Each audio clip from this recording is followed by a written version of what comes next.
सूनी हो गई उस माँ की कोख, छल्ली हो गया उस बाप का सीना, और बचपन छिन गया उस आंगन का। दोस्तों, ये घटना सुनकर आपकी आंखों में आंसू नहीं रुकेंगे।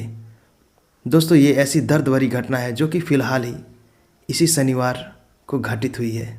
दोस्तों, इस घटना को सुनने से पहले हमारे वीडियो को लाइक कर दीजिएगा और चैनल को सब्सक्राइब करना मत भूलिएगा। दोस्तों, ये घटना सुनकर आपकी आंखों से आंसू नहीं रुकेंगे। दोस्तों, ऐसी दर्द भरी घटना आपने कभी नहीं सुनी होगी। कृपया करके वीडियो को पूरा देखिएगा। दोस्तों, ये घटना है नेपाल के गोरखा ज़िले की, जहाँ पर दीपेंद्र और शगुन नाम के माता पिता रहते थे। उनके बीच जन्मी एक बच्ची 12 वर्ष की थी, जिनका नाम शालीन पोखरेल था। शालीन के जन्म के 2 साल बाद ही उन दोनों का तलाक हो गया।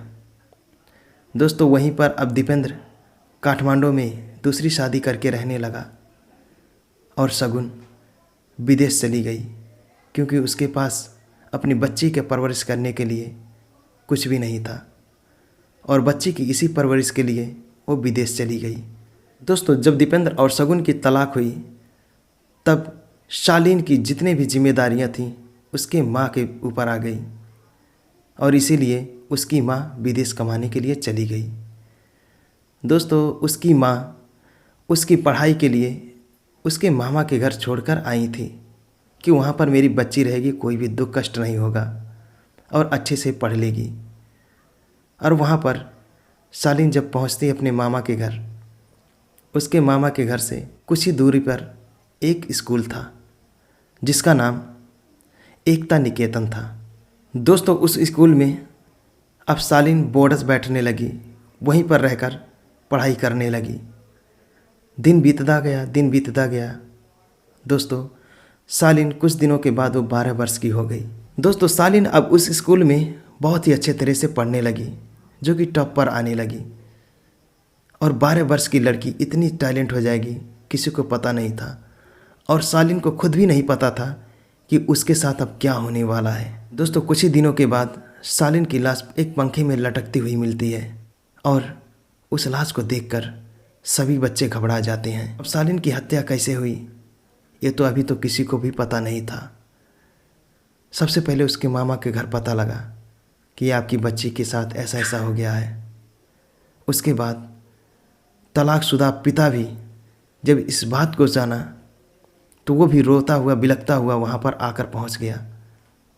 वहीं पर कुछ ही घंटों के बाद उसकी माता शगुन को भी ये खबर दी गई, और शगुन भी तुरंत टिकट कटाकर विदेश से यहाँ पर चली आई।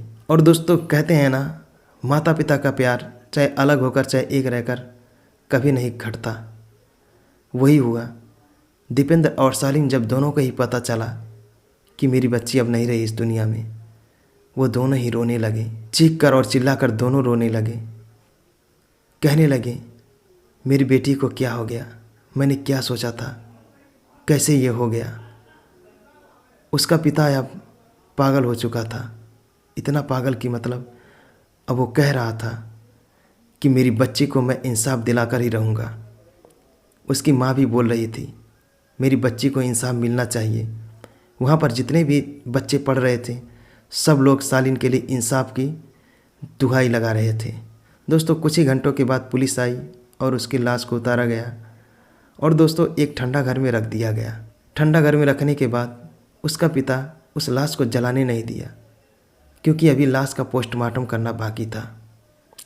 पोस्टमार्टम भी हुआ। दोस्तों, बहुत दुखद ही घटना है। पोस्टमार्टम के बाद क्या पता चलता है कि उसके साथ बदसलूकी नहीं हुई है। दोस्तों, ये बात सुनकर शालीन का पिता अब तो बौखला उठता है, जो कि उसको पता था कि शालीन के साथ गलत काम हुआ है, और गलत काम करने वाले कोई दूसरे नहीं, बस उसी स्कूल के स्टाफ लोग थे। और दोस्तों, शालीन की हत्या के बाद वहाँ पर प्रिंसिपल, सब प्रिंसिपल और वार्डन को भी गिरफ्त में ले लिया गया है। दोस्तों, इस घटना में अब तीनों के साथ पूछताछ की जाएगी। शालीन के पिता दीपेंद्र का आरोप है कि तीनों ही है जो मेरी बच्ची के साथ इतना गलत काम किया, और जब वो चीखती रही, चिल्लाती रही, तो उसे पंखे में लटका दिया। दोस्तों, क्या ऐसा स्कूल होता है? दोस्तों, क्या ऐसे टीचर होते हैं? अगर ऐसा स्कूल, ऐसा टीचर होता है, तो कौन अपने बच्चियों को स्कूल में डालेगा? कौन अपने बच्चियों को शिक्षा देना चाहेगा? कौन अपने बच्चियों को डॉक्टर, इंस्पेक्टर बनाना चाहेगा? दोस्तों, इतना सब कुछ होने के बाद भी अस्पताल से क्या रिपोर्ट आता है कि सालिन की सभी अंग ठीक हैं, उसके साथ कोई भी गलत काम नहीं हुआ है। मगर उसका पिता मानने वाला नहीं। अभी भी केस की छानबीन हो रही है। उसका पिता कसम खा चुका है कि मैं अपनी बच्ची को इंसाफ दिलाकर रहूँगा। दोस्तों, आगे रिपोर्ट में क्या होता है मैं आपको बताऊंगा अगले वीडियो में। दोस्तों, ये घटना सुनकर मुझे तो बहुत दर्द हुआ। उस 12 साल की बच्ची के साथ इतना गलत हो सकता है, कभी नहीं सोचा था। न सालिन कभी सपने में सोचे होगी कि मेरे साथ कभी ऐसा हो सकता है। मगर कहते हैं ना, ये दुनिया दरिंदों से भरी हुई है। कब किधर से किसकी नज़र लग जाए किसी को पता नहीं होता। दोस्तों, अगर आप लोग अपनी बच्चियों को स्कूल पढ़ा रहे हो, अगर जो बोर्डर्स में रख रहे हो, तो रोज़ उनका जाकर हाल चाल पूछ लिया कीजिए। और बच्चियों को बोर्डर्स रखने से पहले मैं आप लोगों से निवेदन करना चाहता हूँ, उसका एरिया, वहाँ के स्टाफ, वहाँ का वार्डन, वहाँ का क्लासरूम, वहाँ का व्यवस्था कैसा है, इस सब पता करके ही अपने बच्चियों को बोर्डर्स में डालिएगा। भगवान न करे किसी के बच्ची के साथ अब ऐसा हो। भगवान करे सालिन को इंसाफ मिले। क्या आप लोग सालिन के लिए इंसाफ चाहते हो? अगर इंसाफ चाहते हो, जस्टिस फॉर सालिन लिखकर कमेंट करना मत भूलिएगा। और दोस्तों, अगर जो वीडियो आपको पसंद आया तो लाइक करना मत भूलिएगा। और इसका नेक्स्ट पार्ट मैं ज़रूर लेकर आऊँगा, बहुत ही जल्द लेकर आऊँगा। अब देखते हैं आगे रिपोर्ट में क्या हमें न्यूज़ मिलती है। तो दोस्तों, ऐसे ही सच्ची और रियल घटना के लिए हमारे चैनल को सब्सक्राइब करना मत भूलिएगा। चलिए मिलते हैं किसी नेक्स्ट वीडियो में। तब तक के लिए टाटा, बाय बाय।